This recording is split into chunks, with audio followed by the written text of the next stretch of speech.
بسم اللہ الرحمن الرحیم۔ السلام علیکم۔ آج 13 اکتوبر بروز اتوار ہم بات کریں گے لاہور ہائی کورٹ کے 3 جج ہیں، جسٹس علی ضیاء باجوہ صاحب، جسٹس اظہر جاوید گھرال صاحب اور جسٹس انوار الحق پنو صاحب۔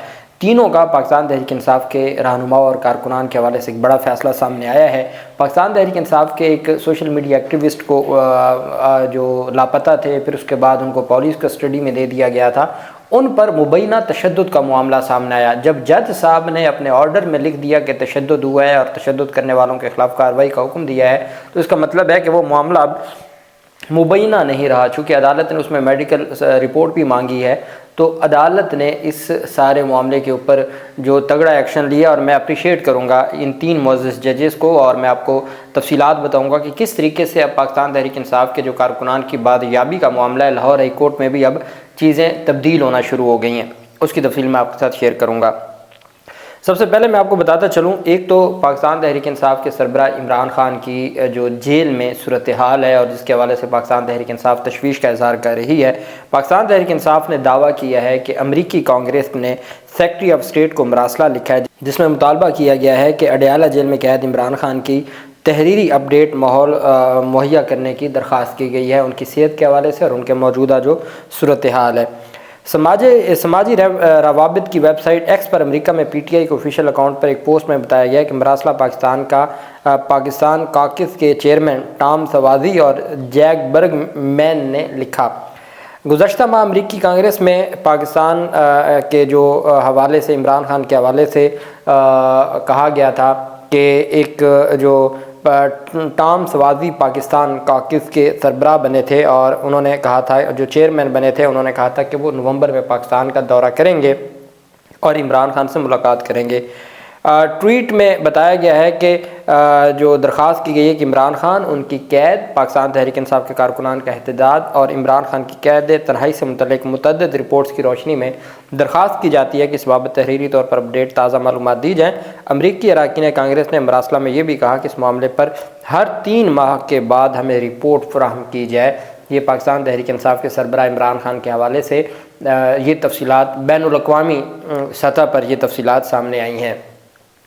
دوسری جانب چونکہ علی امین گنڈا پور کے اوپر بہت زیادہ دباؤ بھی ہے اور ان کے اوپر بہت زیادہ تنقید بھی کی جا رہی ہے، چونکہ جب تک عمران خان کا موقف نہیں آئے گا تب تک نہیں کہا جا سکتا کہ علی امین گنڈا پور نے پاکستان تحریک انصاف کے ساتھ کیا کیا ہے۔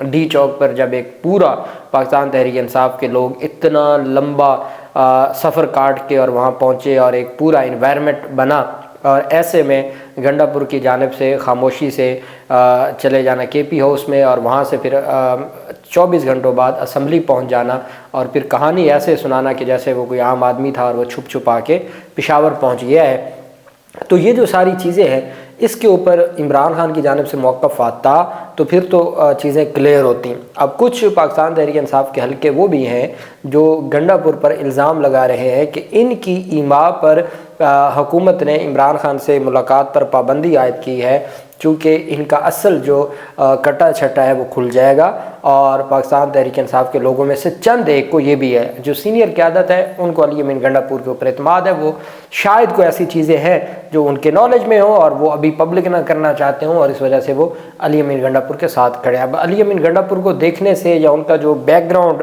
اور ان کا جو پریویس ریکارڈ ہے وہ دیکھا جائے تو نہیں لگتا کہ وہ عمران خان کے ساتھ کوئی دھوکہ کر سکتے ہیں، لیکن جو حالات ہیں ان حالات میں ہم نے بڑے بڑے لوگوں کو تبدیل ہوتے دیکھا ہے۔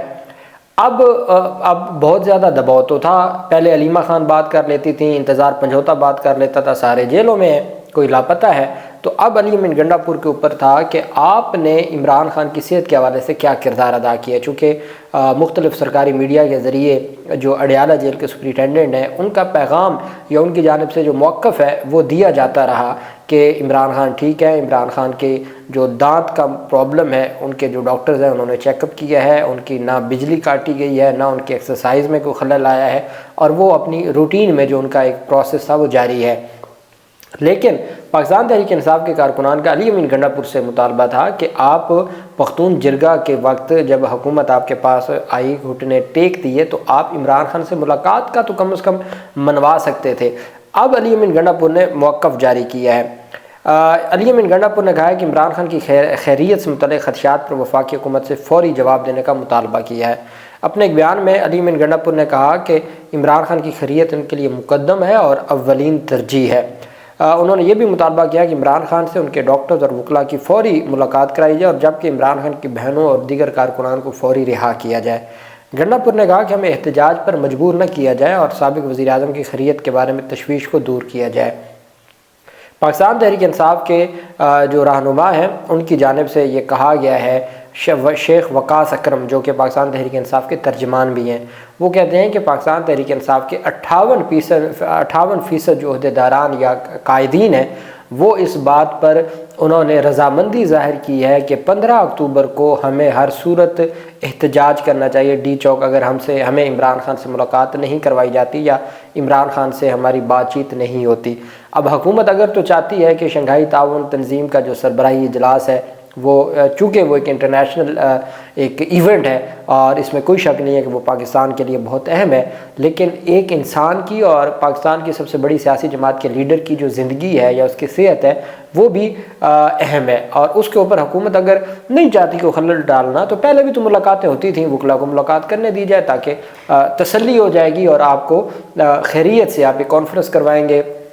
باقی اگر آپ نے بتیاں لگا کے اور آپ نے چونا چھڑک کے اور آپ نے خوبصورتی اسلام آباد کی دکھا کے اپنے ہی جو آپ نے اب تک 2-2.5 سالوں میں غیر جمہوری اور غیر انسانی حقوق کا جو اپنے اوپر رنگ چڑھایا ہے، اگر آپ کو لگتا ہے کہ وہ اس سے مدھم ہو جائے گا تو ایسا ہرگز نہیں ہے۔ دنیا میڈیا اور سوشل میڈیا کو فالو کرتی ہے، جو یہاں آ رہے ہوں گے بین الاقوامی مختلف ممالک کے جو عہدیداران ہیں ان کے علم میں ہوگا کہ کیا ہوا ہے، ان کے علم میں ہے کہ کیا ہوتا رہا ہے، اس وجہ سے بہتر ہے کہ ملاقات ہو جائے اور آپ بھی اپنی جو کانفرنس ہے اس کو پراپر ٹائم دیں اور عوام بھی سکون سے رہے۔ لیکن اگر آپ کو یہ لگتا ہے کہ عوام بے سکونی میں ہو اور آپ آرام سے کوئی ایونٹ کرتے ہیں تو پھر چیزیں بہتری کی طرف نہیں جاتی۔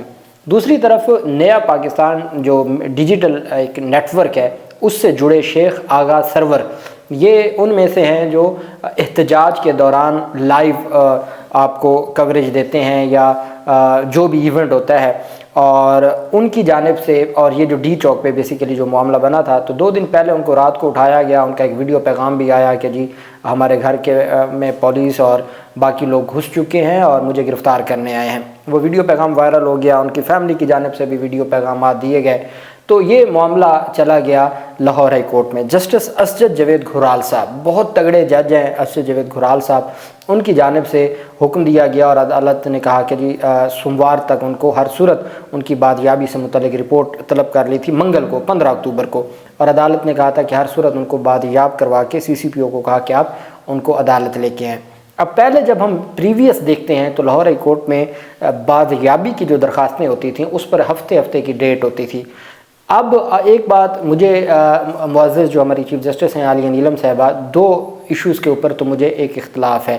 ایک تو سب سے پہلے اختلاف تھا میں ثانیہ ماڈل ٹاؤن کی جے آئی ٹی کے حوالے سے جو سٹے آرڈر ہوا تھا، بطور قانون کا طالب علم اختلاف کرنا اپنے معزز ججز سے ہمارا رائٹ ہے ادب کے دائرے میں رہتے ہوئے۔ دوسرا الیکشن ٹرائبونل کے حوالے سے جو وڈرا کیا گیا یہ، اور تیسرا جو فلک جاوید والا کیس ہے عظمیٰ بخاری کا، اس میں بطور کرمنل لاء کے اسٹوڈنٹ کے میں یہ سمجھتا ہوں کہ ہمیں ہماری عدالتوں نے اور ہمارے ججز کی ججمنٹس نے یہ بتایا ہے کہ تفتیش کے دوران عدالتیں انٹرفیئر نہیں کر سکتی۔ اگر آپ اپنی نگرانی میں تفتیش کرواتے ہیں اور ایچ اینڈ ایوری تھنگ جو تفتیش کی اس کو آپ خود لیڈ کرتے ہیں یا گائیڈ کرتے ہیں تو پھر جو دوسری پارٹی ہے اس کے جو رائٹس ہیں وہ انفرنج ہو رہے ہوتے ہیں۔ ان 3 چیزوں کے اوپر مجھے بڑا سخت اختلاف ہے، بڑے ادب اور احترام کے ساتھ لیگل بطور قانون کے طالب علم۔ لیکن ایک چیز میں آپ کو پہلے بھی بتاتا رہا ہوں کہ جب سے چیف جسٹس عالیہ نیلم صاحب آئی ہیں، کیسز کے جو بینچ ہیں وہ روٹین میں جس جج کے پاس کیس جانا ہوتا ہے اسی کے پاس جاتا ہے۔ وہ جو پہلے ہوتا تھا کہ 2 ججز تھے یا 3 تھے بس انہی کے پاس کیس جاتا تھا، وہ ختم ہو چکا ہے۔ اب روٹین میں جس جج کا ہے، اب میں آپ کو بتاؤں اسجد جاوید گھرال صاحب، اب بازیابی کی درخواستوں پر 1 دن کی ڈیٹ ہوتی ہے۔ جسٹس علی ضیاء باجوہ صاحب نے اسی پچھلے ہفتے میں 4 پاکستان تحریک انصاف کے لوگوں کو بازیاب کروایا۔ جسٹس اسجد جاوید گھرال صاحب کے بھی بڑے اچھے فیصلے آئے ہیں۔ اب علی ضیاء باجوہ صاحب نے ایک مدثر چودھری ہیں پی ٹی آئی کے سوشل میڈیا ایکٹیوسٹ، ان کو سی سی پی او کو سوموار والے دن جو آر پی او گجرانوالہ کو ذاتی حیثیت میں بلایا ہوا ہے کہ ان کو لے کے آئیں، وہ بھی رہا ہو کے گھر آ چکے ہیں۔ آغا شیخ سرور بھی رہا ہو کے گھر آ چکے ہیں۔ اب ایک پاکستان تحریک انصاف کے ہیں اپنا سوشل میڈیا ایکٹیوسٹ بھی ہیں، اور وہ عمر ملک ایک سنگر بھی ہیں. ان کو 3 دن پہلے کیا گیا، گرفتار کیا گیا. پھر ان کی گرفتاری کا پتہ نہیں تھا. بازیابی کی درخواست نبیلہ آفتاب کی جانب سے دائر کی گئی، اور اس میں پھر انہوں نے ان کو جسمانی ریمانڈ کے لیے وہ جو 9 مئی کا کیس ہے جناح ہاؤس، اس میں نامزد کر دیا اور 10 دن کا ریمانڈ لے لیا پھر جو شناخت پریڈ کے لیے. اب لاہور ہائی کورٹ میں سماعت ہوئی تو لاہور ہائی کورٹ میں تھی بازیابی کی درخواست. عدالت نے کہا بھی آپ نے فزیکل ریمانڈ لیا یا جو کیا ہے. جسٹس انوار الحق پنو صاحب نے کہا، پہلے میں نے آپ کو علی ضیاء باجوہ صاحب کا بتایا، میں نے آپ کو اسجد جاوید گھرال صاحب کا بتایا، اور ساتھ جو پاکستان تحریک انصاف کے عمر ملک کے کیس میں انوار الحق پنو صاحب جو شروع سے ہی بڑے تگڑے طریقے سے فیصلے دیتے آ رہے ہیں. پنو صاحب کے پاس کیس لگا. پنو صاحب کو بتایا گیا جی کہ ان کا تو ہم نے ریمانڈ لے لیا ہے. عدالت نے کہا جو بھی ہے ریمانڈ ہے، جو بھی ہے آپ ان کو پیش کریں. یہ میں آپ کو 11 اکتوبر کی بات بتا رہا ہوں جو اب تحریری حکم نامہ سامنے آیا ہے. 11 اکتوبر کو عدالت نے کہا جی 2 بجے ان کو پیش کریں. 2 بجے پیش کیا تو پہلے دہشت گردی عدالت میں ان کے وکلاء نے ان سے جب ملاقات کی تو اس نے بتایا کہ مجھ پر تشدد کیا گیا ہے، اور وہ تصاویر بھی وائرل ہو گئی تھیں. انوار الحق پنو صاحب کو جب وکلاء نے، خدیجہ صدیقی اور باقی جو ان کے وکلاء تھے، انہوں نے بتایا جی کہ تشدد ہوا ہے، تو انوار الحق پنو صاحب نے کہا کہ جی ان کو آپ عدالت پیش کریں. پولیس والوں نے کہا جی ریمانڈ ہو گیا ہے، سرکاری وکلاء نے کہا جی ریمانڈ ہو گیا ہے، اب بازیابی کی درخواست کو نمٹا دیں. انہوں نے کہا آپ اس کو پیش کریں. 2 بجے پیش کیا. عدالت نے ان کا ملاحظہ کیا کہ کہاں آپ کو تشدد ہوا ہے، تو جب اس نے اپنی بیک سائڈ پر، پیٹھ پہ جو عدالت کو بھی دکھایا اور وہاں کمرہ عدالت میں تمام لوگ کہ کس طریقے سے ان پر تشدد ہوا، جس کے بارے میں عدالت نے لکھا آئی ہیو نوٹسڈ. میں پوری ججمنٹ آرڈر نہیں پڑھ کے سنا رہا. I have noticed that there are signs of severe torture on the back of the alleged detainee. Investigation officer in attendance is directed to get the alleged detainee medically examined today and place on file the medical report through deputy registrar. Lahore high court نے کہا کہ میں نے خود notice کیا کہ back side پر شدید torture, تشدد کے نشانات ہیں عمر ملک کے. میں نے اسی وقت پولیس افسران کو کہا ہے کہ فوری ان کا میڈیکل کروا کے مجھے رپورٹ دیں. لاہور ہائی کورٹ کے رجسٹرار جو جوڈیشل رجسٹرار ہیں ان کے پاس جمع کروائیں. ساتھ عدالت نے کہا کہ اور جو وکلاء ہیں ان کو کہا ہے کہ جو اس کا ایک پروسیس ہے اس کے تحت جو بھی اس میں انوالو ہیں، دی petitioner so advised may voice her grievance against the delinquent elements in uniform or otherwise. کہ جو یونیفارم کے اندر اگر کوئی لوگ غلط کام کر رہے ہیں یا ادروائز کو اور ہے نامعلوم ہے، جو بھی ہیں ان کے خلاف آپ پراپر فورم پہ جائیں اور آپ اپنی اس کو جو آپ کا گریوینس ہے. جب عدالت نے خود کہا کہ میں نے نوٹس کیا ہے کہ تشدد ہوا ہے اور میڈیکل رپورٹ مانگ لی، وہ medical report Lahore high court میں جمع ہو جائے گی. اب لاہور ہائی کورٹ میں جمع ہونے والی رپورٹ میں وہ 2 نمبری نہیں کر سکتے، ان کو پتہ ہے کہ یہ معاملہ گلے پڑ جائے گا.